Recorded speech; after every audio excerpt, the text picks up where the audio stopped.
Eddie Murphy, the iconic comedian and actor whose laughter has echoed through generations, has finally laid to rest the lingering shadows of a decades-old conflict with the legendary sketch comedy program Saturday Night Live. In a candid revelation that has captivated fans and industry insiders alike, Murphy opens up about the deep-seated sense of betrayal he felt when the show, once his creative cradle, turned its satirical blade toward him in a manner that struck at the heart of his professional pride. This moment of vulnerability comes not in a heated interview or a tabloid splash, but within the intimate confines of his latest documentary project, a film that peels back the layers of his extraordinary life and career. At the core of this story is a man who rose from the gritty streets of Brooklyn to become one of the most influential figures in American entertainment. Eddie Murphy's journey with Saturday Night Live began in the early 1980s, a time when the show was reinventing itself under the stewardship of producer Dick Ebersol. Murphy joined the cast in 1980 as a featured player, but it didn't take long for his raw talent, razor-sharp timing and unapologetic charisma to propel him into the spotlight. By 1981 he was a full-fledged cast member, delivering unforgettable sketches that redefined the boundaries of comedy. Who could forget his uproarious portrayal of Mr. Robinson, a cheeky parody of Mr. Rogers that infused urban edge into children's television tropes? Or his gut-busting Gumby character, where the green clay figure spewed profanity in a high-pitched whine, shocking audiences and cementing Murphy's status as a boundary pusher? During his tenure from 1980 to 1984, Murphy wasn't just a performer, he was the beating heart of SNL's resurgence. The show had stumbled in the late 1970s after the departure of its original not-ready-for-prime-time players, including luminaries like John Belushi and Gilda Radner. Murphy's arrival injected fresh vitality, drawing in younger viewers and earning critical acclaim. His stand-up routines, often woven into Weekend Update segments, tackled race, class, and celebrity with a fearlessness that was rare for mainstream television at the time. Sketches like White Like You, where he donned whiteface to satirize white privilege, or his James Brown impression in The White House, showcased a comedic genius unafraid to confront societal hypocrisies head-on. By the time he left SNL in 1984 to pursue film stardom, Murphy had not only saved the show from potential cancellation but had also launched himself into a stratosphere of success that few could have predicted. Yet, beneath this triumph lay the seeds of future discord. Murphy's departure was amicable on the surface. He was eager to test his mettle in Hollywood, debuting with the smash hit Beverly Hills Cop, which grossed over $234 million worldwide and spawned a franchise. His film career exploded, Coming to America, The Nutty Professor, Dr. Dolittle, and Shrek, where his voice as Donkey became a cultural phenomenon. Murphy's box office pull was undeniable.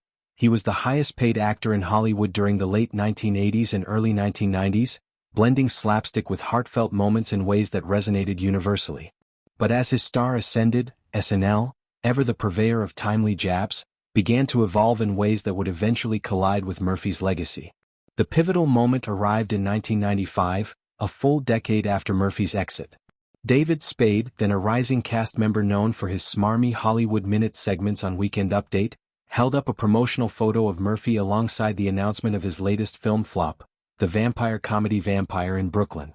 With a smirk that embodied SNL's signature snark, Spade quipped to the audience, "Look, children, it's a falling star. Make a wish." The line landed like a punch to the gut for Murphy, who was watching from afar. In the documentary Being Eddy, Murphy recounts the sting with raw honesty. "It's like your alma mater taking a shot at you. At my career, not how funny I was. Called me a falling star." He emphasizes that the barb wasn't about his comedic chops, those were beyond reproach, but about his perceived downturn in Hollywood, a narrative that felt personal and undeserved. To understand the depth of this betrayal, one must delve into the culture of SNL during that era. The show prided itself on being an equal opportunity offender, roasting celebrities from politicians to pop stars without mercy. Jokes about former cast members were commonplace, but as Murphy recalls, there were unspoken codes during his time. Jokes about former cast members were always shot down during my time at the Late Night Show.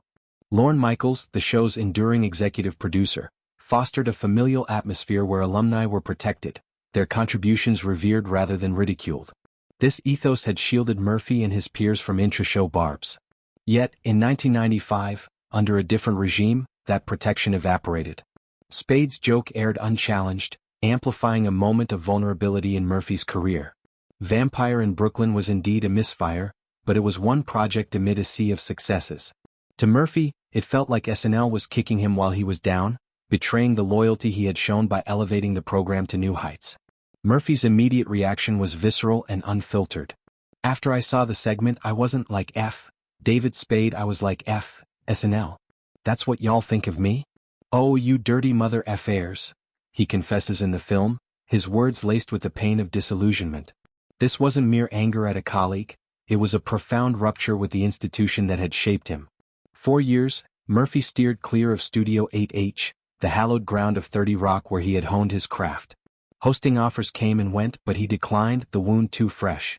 His absence became a footnote in SNL lore, a quiet testament to how even the show's most cherished sons could be cast aside in pursuit of a laugh.